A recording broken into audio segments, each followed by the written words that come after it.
play it out. What if you just never do anything? Is like, maybe some people just need to stop dreaming. Maybe they need to accept their current reality and actually enjoy it. Because there's a lot of people when they're 70 and 80 and they didn't do their dreams. And if they went back, like, they didn't do anything, but that whole time they were dissatisfied because they didn't try. But what if they were just like, I have a good life. I have a wife who loves me. I've got some kids.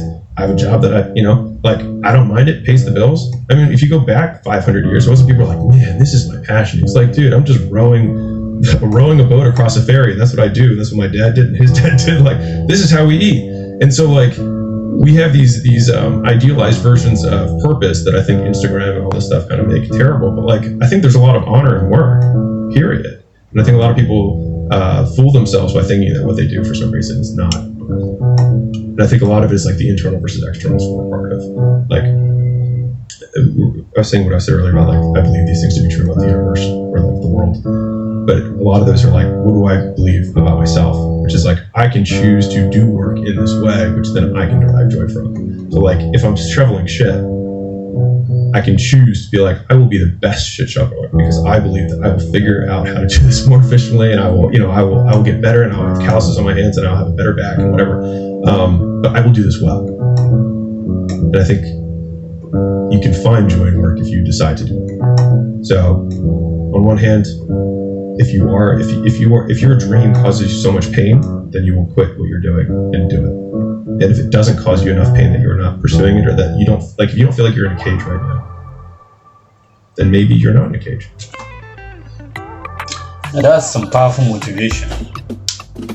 Alex Hormozi. Found him on YouTube, and since then I've been following. I want to follow more closely, but I've followed closely enough to know that there's a lot of power in what he says because he speaks from experience. It comes from a place of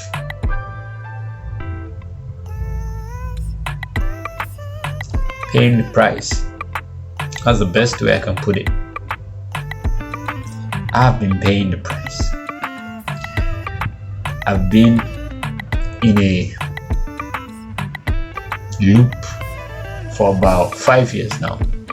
A loop of getting money, losing the money, trying to make more money by trying out ways that are shortcut versions of success are usually the longest, because before you realize how much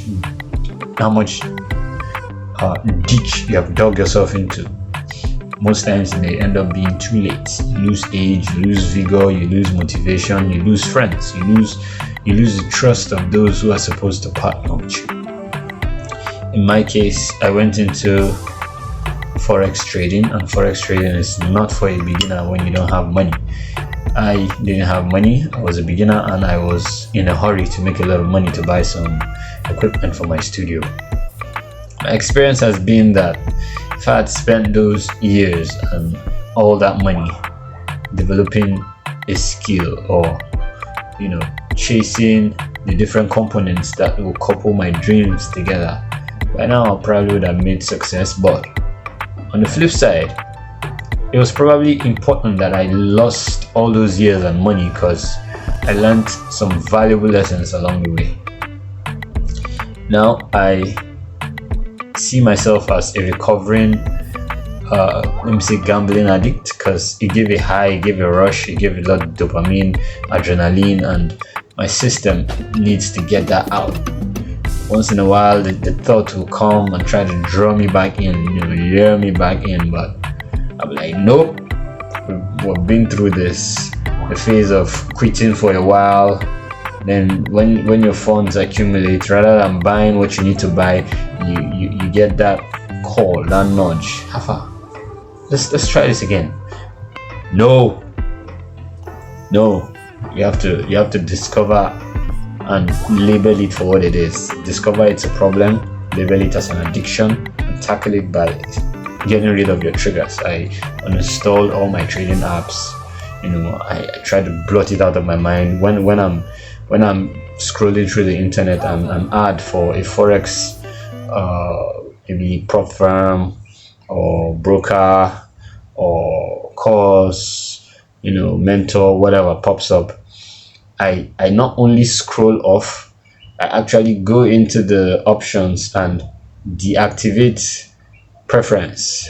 I let whatever social media app that is, I let them know that this ad is irrelevant. Don't show it to me.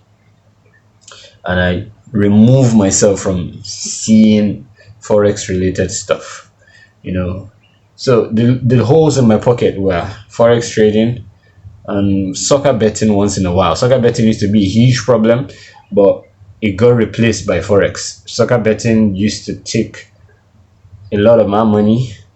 I discovered it was a pipe dream. It was a mirage. So I switched thinking Forex was going to solve it. Forex is a mirage as well for beginners who don't have enough capital and experience, and it takes time to master the markets, and the markets are crazy. It will drive you crazy, man. So now, going back to the drawing board, as you can see, I'm back to practicing my keyboard, getting rid of all excuses to make sure I figure out what I'm doing with my life. The faster the better, cause time is going, man. You're gonna get old one day and look back and say, oh, I wish I did this, I wish I did that. No, we should do it. That's my charge for 2024. Peace. Cover.